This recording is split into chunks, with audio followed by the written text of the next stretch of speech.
सुगंधा अपने पिता की इकलौती बेटी थी।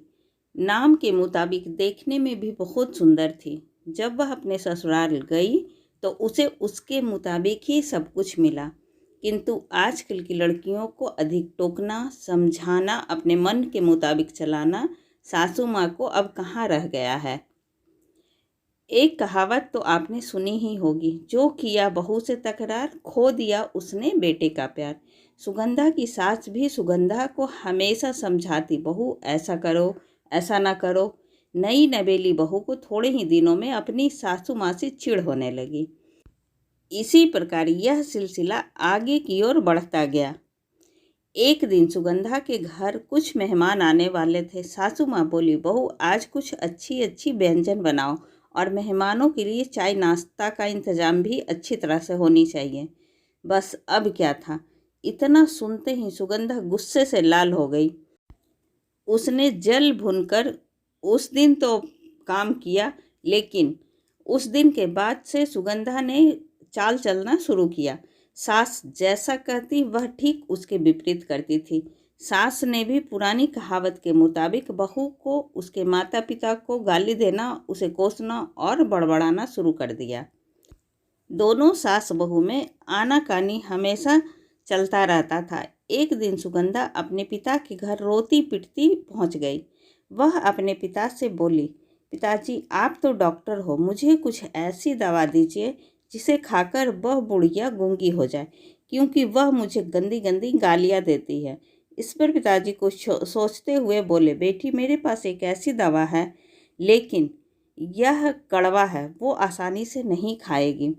इसलिए मैंने एक युक्ति सोची है। तुम हर रोज़ 1 महीने तक यह दवा अपनी सास को खाना में मिलाकर खिलाती रहना। ठीक 1 महीने में वह पूरी तरह गूंगी हो जाएगी।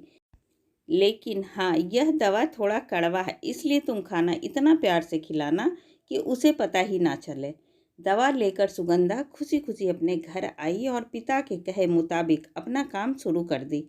अब सास जो कुछ भी कहती उसे वह मानती और उलटकर जवाब भी नहीं देती, क्योंकि वह जानती थी कि बुढ़िया तो अब महीने भर में गूंगी होने वाली है। बोल ले जितना बोलना है, उसके बाद वह चैन से रहेगी। अब हर रोज़ वह चुटकी भर दवा खाना में मिलाकर प्यार से माँ जी को देती थी। माँ भी समझती शायद इसके माता पिता ने इसे समझाया बुझाया है, इसलिए यह लड़ना झगड़ना बंद कर दी है। अब माँ जी भी बहू की खूब प्रशंसा किया करती थी और बहू भी प्रशंसा सुनकर प्यार भरी बातें किया करती थी। अगर बहू से कुछ गलती हो भी जाती तो भी। इस प्रकार महीना आते आते दोनों सास बहू में इतना प्यार बढ़ गया कि बहू अब अपनी सास की आवाज़ को खोना नहीं चाहती थी। एक दिन फिर उसी प्रकार सुगंधा रोती पिटती अपने पिता के पास पहुंची। पिताजी बोले, अब क्या हुआ? सुगंधा बोली, पिताजी अब क्या होगा, मेरी सास बहुत अच्छी है, मैं उसकी आवाज़ खोना नहीं चाहती।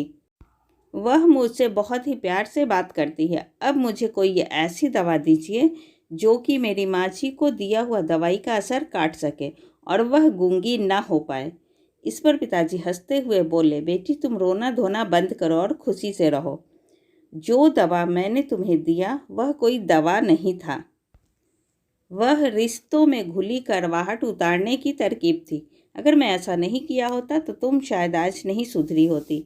बेटी इसी प्रकार यदि तुम अपनी सास के साथ अच्छे से रहोगी तो वह भी तुम्हें अपनी बेटी के समान प्यार करेगी। ऐसी ही अच्छी और ज्ञानवर्धक कहानी सुनने के लिए प्लीज़ आप मेरे चैनल को सब्सक्राइब ज़रूर करें। तब तक के लिए बाय बाय।